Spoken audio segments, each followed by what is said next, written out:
I've introduced a few concepts on the narrative nature of myths in the previous presentations that bear more explanation as they are derived from a modern perspective of myths.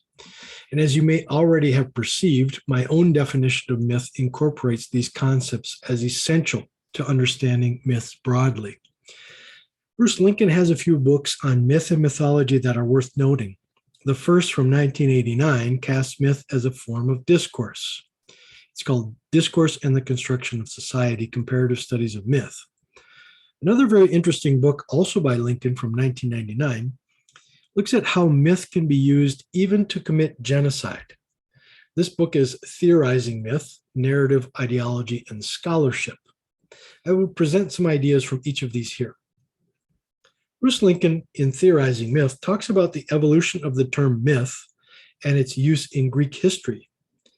Myth used to be associated with manly, authoritative, truthful speech, while logos was womanly and deceptive. That is, until Plato came along and the Christians took him further to turn that around so that logos is now associated with reason, science, and truth, and it is mythos that is the lie, the old wives' tale. Mythos, in being recuperated in both story and peoples, becomes the call to identity that distinguishes distinct in-groups and out-groups. Lincoln cites the Nazis, whereas I like to use the example of the Spanish conquistadores that Todorov gives us, in which I summarized somewhat in depth in other presentations.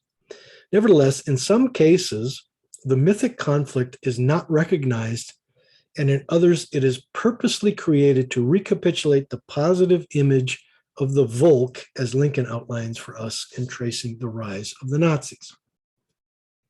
So let's talk about the creation of the myth structures that led to the Nazi belief in their own superiority.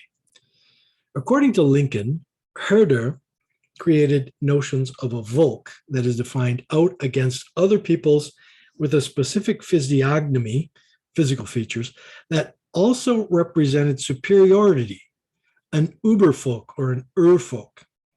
This is the Nazis' Aryan Indo-European antecedent. So German origins and culture make them superior, and that superiority comes from their ancient ancestors' own superiority. This is social Darwinism. Later we'll see how Harari calls this evolutionary humanism. And who doesn't want to be superior or have a story of their superiority? So what stories do you have or do you need to establish your superiority? Columbus had his European understanding of monotheist God. When looking for our own special nature, our tendency is always to cherry pick our history. Nationalism often avails itself of such story.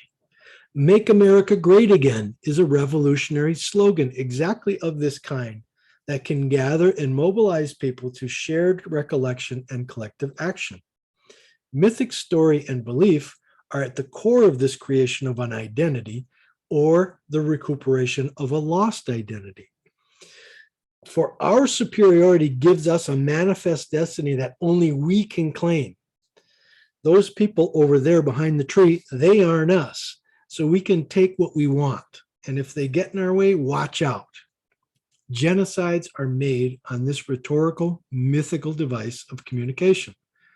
Myth becomes a technology of oppression, torture, enslavement, or extermination. History is replete with this form of myth-making. No wonder people don't trust myths and they are considered lies.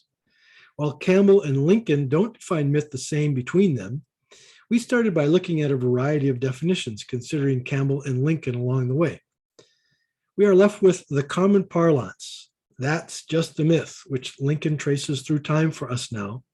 And we arrive at a recuperation of the term and its power in Joseph Campbell's work.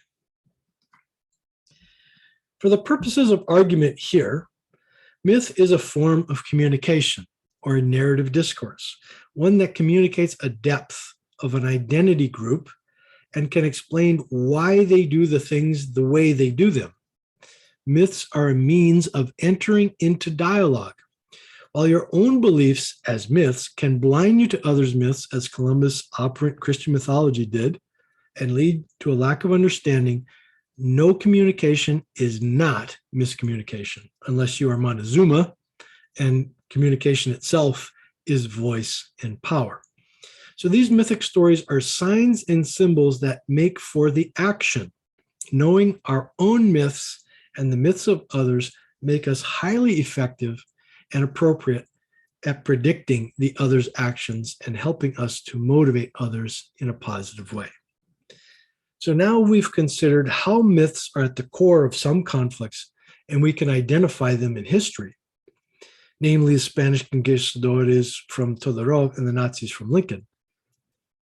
Let's go to a presentation reviewing our understanding of myths thus far.